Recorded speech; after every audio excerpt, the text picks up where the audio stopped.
What is going on, Jet fans? Matt O'Leary back with another episode here of Just Jets, episode number 287. Excited to be here and to discuss a couple different things. First and foremost, Aaron Glenn coming to the defense of Justin Fields and his plan for the Jets offense. And then we'll get into your voicemails. So it was really not a surprise that, unfortunately, the New York Jets passing offense didn't look spectacular in this most recent game against the New York Giants. Justin Fields, went 1 of 4 or 1 of 5 for 4 yards, whatever the number was.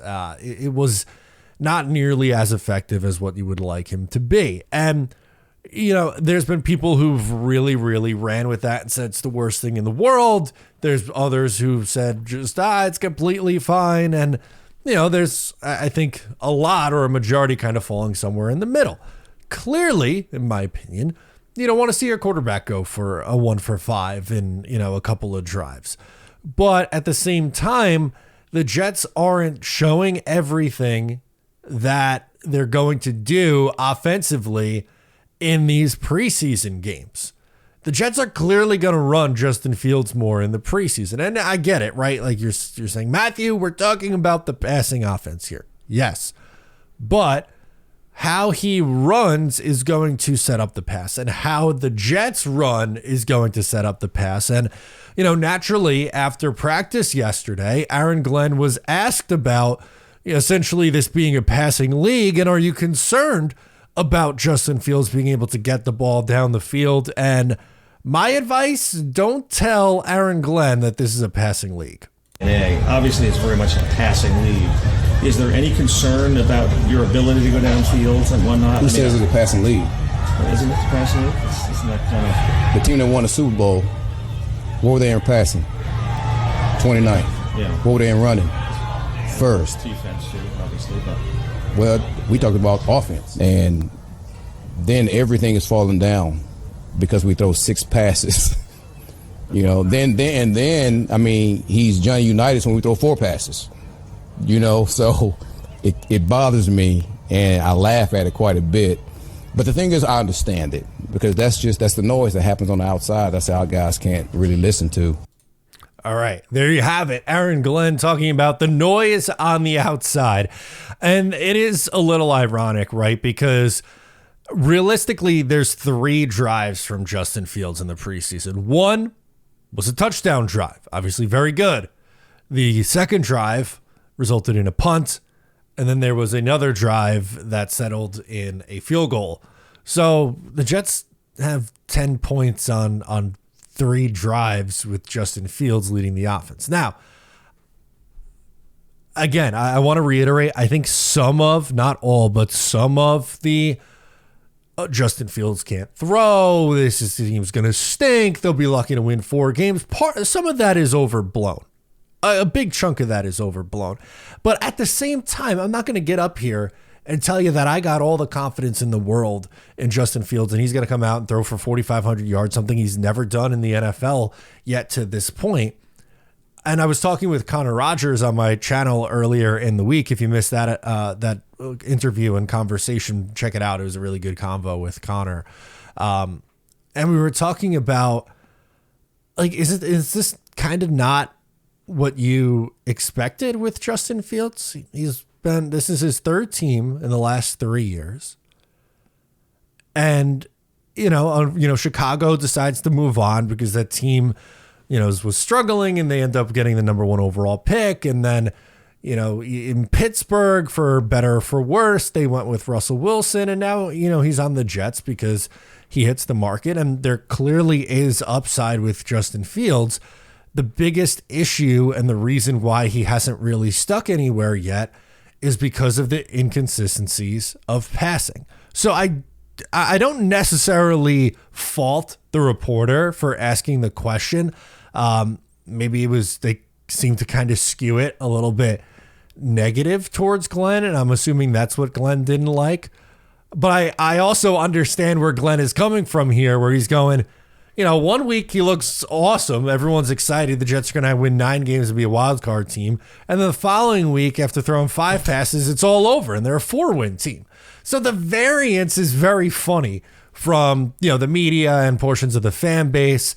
But the irony in this also is that the variance with Justin Fields is also pretty high. And I think we've seen that through the first couple of games. And unfortunately, unless the light bulb just clicks and he goes, which please, I hope that happens with the New York Jets this year. I'm assuming based on what we've seen so far in his career and what we've seen in training camp in the preseason, it's going to be a little up and down. And you know what? That probably means they're going to win around 7 games this year, which if you remember before the season started, before training camp started, when the schedule came out, that's kind of where I was. I think they're going to win somewhere between 6 and 8 games. I settled on 7. And my reasoning behind it is I think they will be improved defensively. I think they'll run the ball well. I think there'll be some weeks where the offense is clicking and looks pretty good. But then I think there's going to be some frustrating games in there. With how the Jets are designed, there's probably going to be a game where they lose like 16-10. You're like frustrated, like, man, we just could not get in the end zone today. And there were opportunities there. And it might be a little reminiscent at times to 2022. For the Jets when their defense was absolutely balling out. Now, I don't think they're going to lose 6 straight games to end their season. I think the coaching is drastically improved. But I think it's maybe a wake-up call for some's expectation who was out there running, talking about, wild card and 10-win seasons. That's all nice, and that's obviously what I want to see for the Jets this year. But I think we have to go into it with semi-realistic expectations. If the Jets, even if they underachieve to what my expectations are, which is, like I said, I gave that window 6 to 8 wins. If they go out there and win 5 games this year, is anyone going to go, anyone who has half a brain, going to go, Darren Muji and Aaron Glenn, they're not it. They got to fire him after year 1. No, there's a leash. It's year 1 for both of those guys. You just, the bar is basically don't go 0-17. If they go 5-12 and there's some things that you like, and then you're able to take a quarterback and maybe feel a little bit differently going forward, right? It's like, okay, unfortunately we tried it with Fields. It didn't work. He's going to stay on the roster and, be either the number 2 or the bridge to whoever we take in the draft. Like, then okay, that's the route that it goes. But one of the reasons why I liked the Justin Fields signing, and still, there's aspects of the signing that I do like, is they're taking a flyer on a high variance player. If it hits to the top, it could be really good, really, really good. And that's obviously the goal. But the floor and the bottom isn't a spot where you're like, man, this team is screwed for the next 5 years. Because they're not. The worst case scenario is they go, okay, Justin Fields wasn't our answer. Fine. We're going to draft someone and either go, hey, rookie quarterback, you're going to start and you have Justin Fields behind you. And if you get banged up or you need to sit out a couple games, whatever, we could be okay with Justin Fields for 2 games. Or you go, hey, we've thrown Sam Darnold and Zach Wilson and Mark Sanchez and whoever else you want to toss out there into the fire right away, and that hasn't really worked. We want our guy to sit. Then, you could have Fields start the first 8 games of the year or whatever and be like, all right, then we'll make the transition the second half of the season. It's the long game. It's not just the short game. So don't lose sight on that is basically my point. And yeah, I do have some thoughts on the passing game, and I don't anticipate this being a top half of the league passing offense. But there's ways for this team to, 1, win games, and 2, build an identity without them being a top of the league passing offense. So that was my thoughts on that conversation. But I love the quote. Glenn also had another great quote that I talked about yesterday in my video where he's like, I'm not trading Breece Hall. I like having 3 running backs that I like. It's like, okay, you don't have to trade him. Let's go to your voicemails. We'll go to Jake in Jersey calling in, wants to talk about the starting offense. What's up, Matt? Jake from Jersey. Just got a couple quick things today about the preseason game that's going on right now. Really, it's just I want to say Mark Sanchez is kind of super annoying commentating this. I don't know what it is. It's bothering me.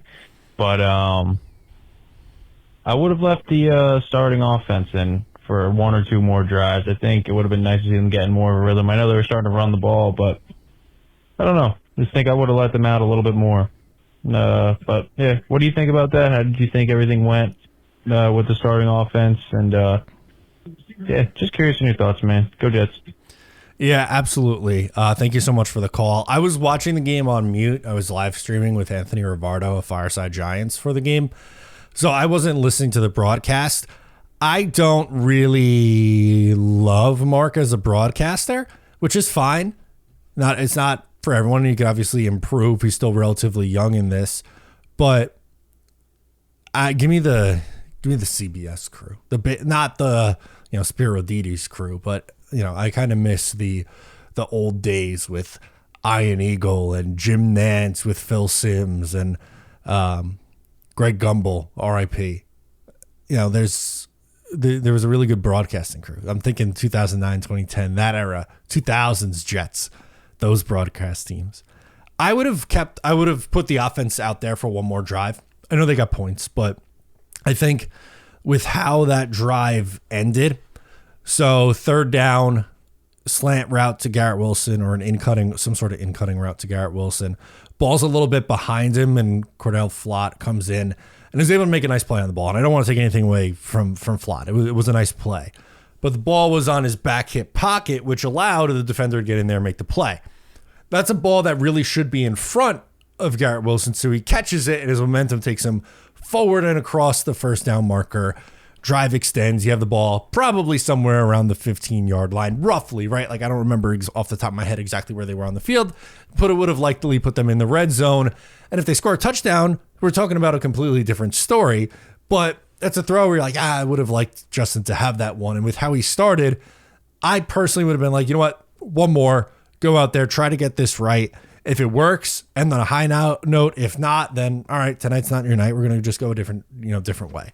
So I do agree. I would have tossed him out there for another drive because I didn't think it looked great. And then, there really wasn't a ton going on offensively for either team until the start of the third quarter. And then that's where it really ramped up for the Giants. Their second and third team offense destroyed the Jets' second and third team defense. Let's go to Liam up next in Staten Island. I saw actually Liam commented on my interview on YouTube with Connor Rogers, and this is something we talked about a little bit, but he's going to bring it up here too. So let's hear him.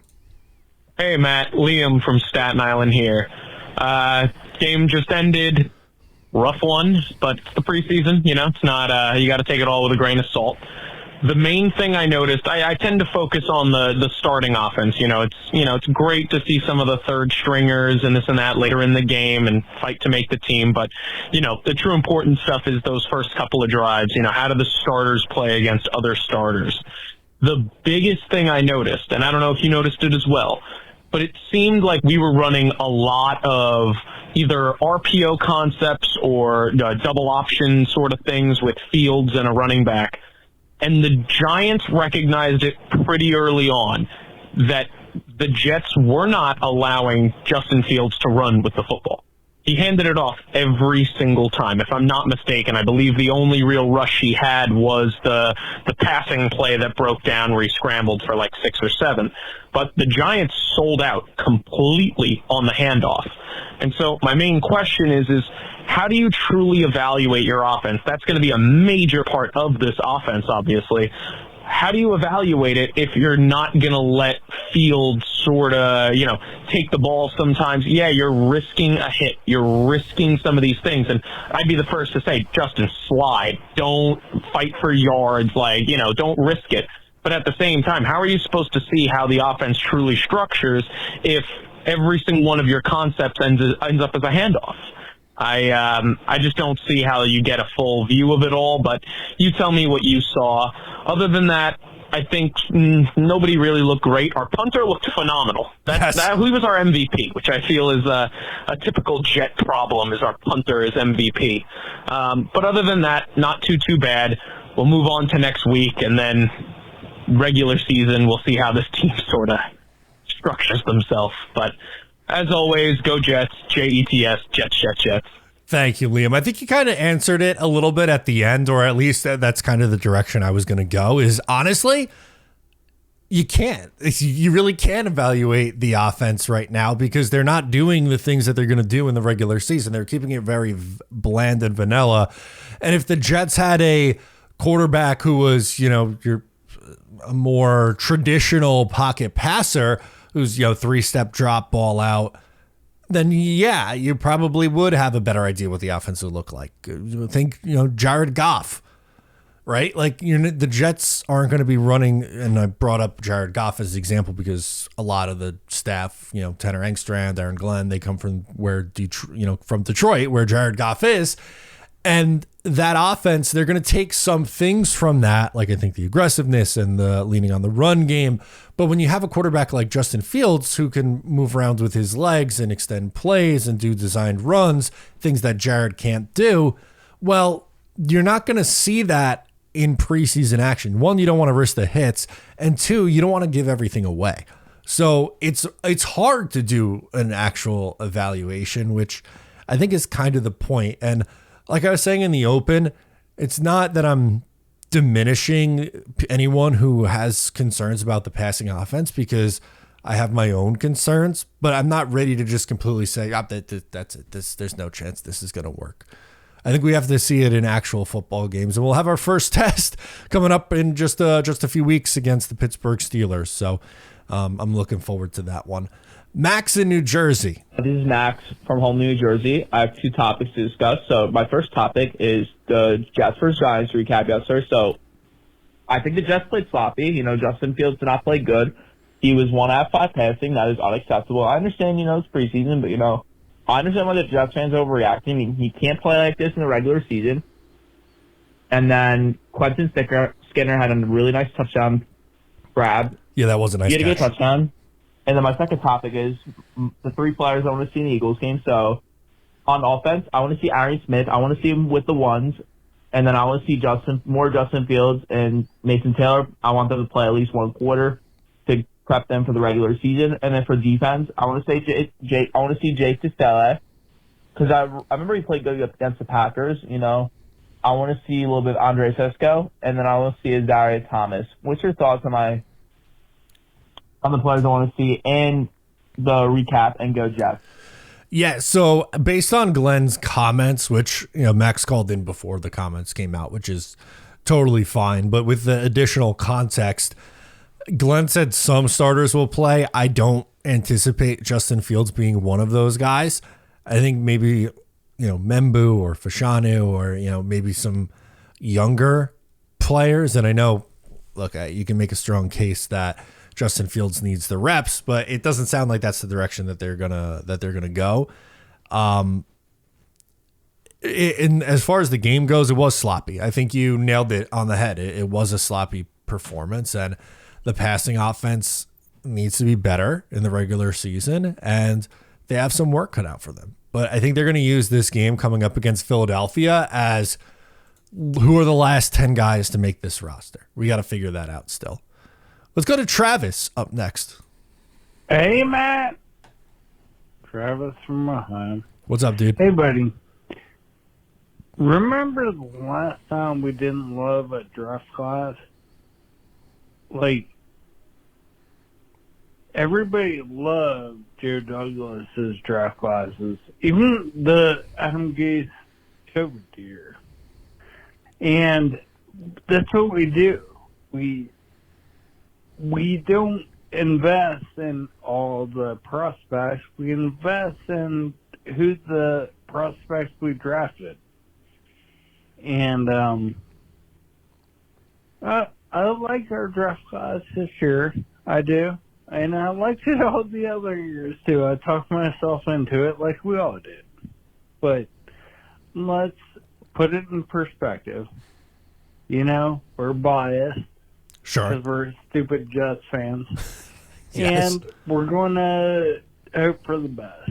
And see the upside, not the downside. So, anywho, just to temper people's expectations, but I like our first 2 or 4th round picks. I really do. And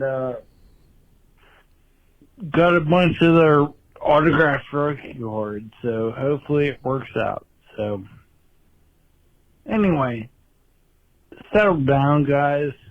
Like, team build, do the draft. They signed Sauce and Garrett.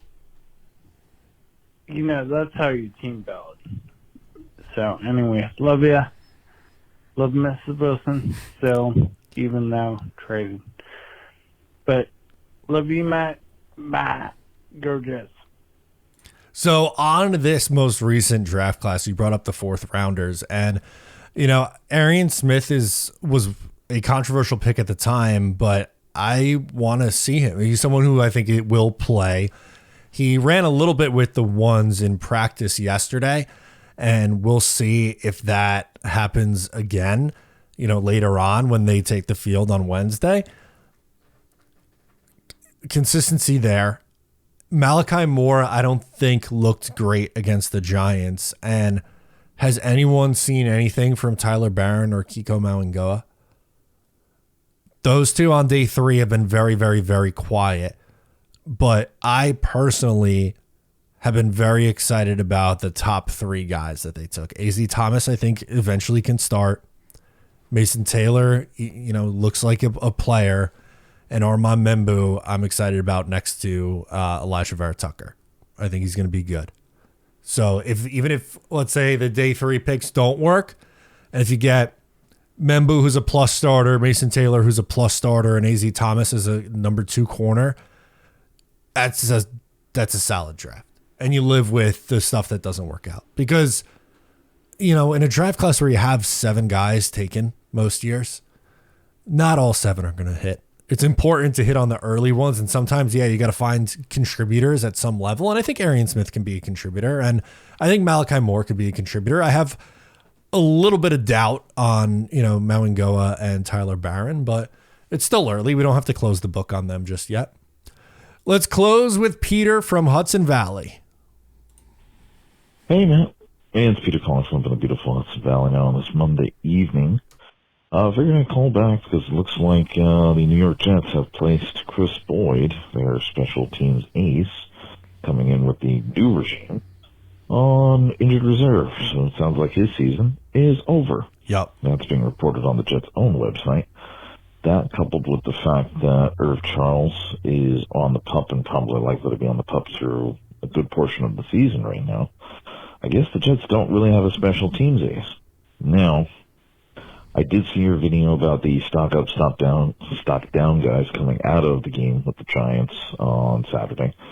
And I'm not panicking necessarily to the way the Jets played.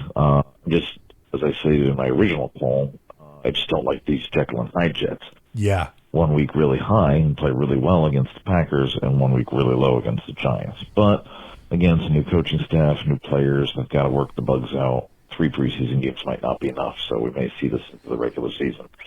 But going back to the special teams thing and the fact that you had said at one point Marcelino McCrary-Ball is a guy who was stocked down, I agree with you because his tackling was pretty bad, and so was Zaire Barnes on Saturday as well. Yep. And I don't think either of those guys will necessarily make the roster, except maybe in Marcelino McCrary-Ball's case, because they need a special teamer now. So who knows? I will, like I said, after the last preseason game, I'll probably give my thoughts on the initial 53-man roster. But with the fact that Chris Boyd went on IR and there's several guys who are going to be out, most likely for the first game of the season, the Jets are going to have to do some roster gymnastics at the beginning here with that initial 53-man roster. So just wanted to know your thoughts on how you think that'll work out, because I believe the guys who they want to put on like short-term IR have to make the initial 53-man roster before that can happen. So let me know your thoughts on that. And as always, go Jets. Yeah, it's a good point there, Peter, especially when you look at people or candidates like Alan Lazard and Xavier Gibson to go on the 4-week IR. That theoretically opens up some spots. But like you said, like you have to do a little bit of roster gymnastics before you get there. And it's going to be interesting to see how that happens after the Jets' final preseason game. They have the bye before the start of the regular season where they trim down the roster. So, it's going to be I don't know if I can give you like actual names who are going to make the team, but for those two guys with wide receiver, that opens up spots for Pritchett or Brandon Smith or someone along those lines. And you mentioned the Chris Boyd injury, and he was, a hand-picked special teams ace. I wonder if Quantez Stiggers, who made a nice play on special teams in week 1, or maybe like Jarek Bernard-Converse, like that opens up an opportunity for one of those two guys to make the team. Or both of those guys. If it was just, if you were going to keep Boyd, maybe you weren't able to keep both. So it stinks for Boyd. I don't like to see that, but it could potentially be a blessing in disguise if you wanted to keep both of those other two guys on the roster. It's a big loss. It definitely is. But if Stiggers or Jarek Bernard-Converse can kind of fill in as that gunner, you might be able to survive it a little bit more. And I look forward to hearing your 53-man roster thoughts after the Jets' final preseason game. I'm sure I'll have some more at that time as well. Guys, that'll do it for me in this one. Thanks for hanging out. I'm Matt O'Leary, and I'll catch you next time.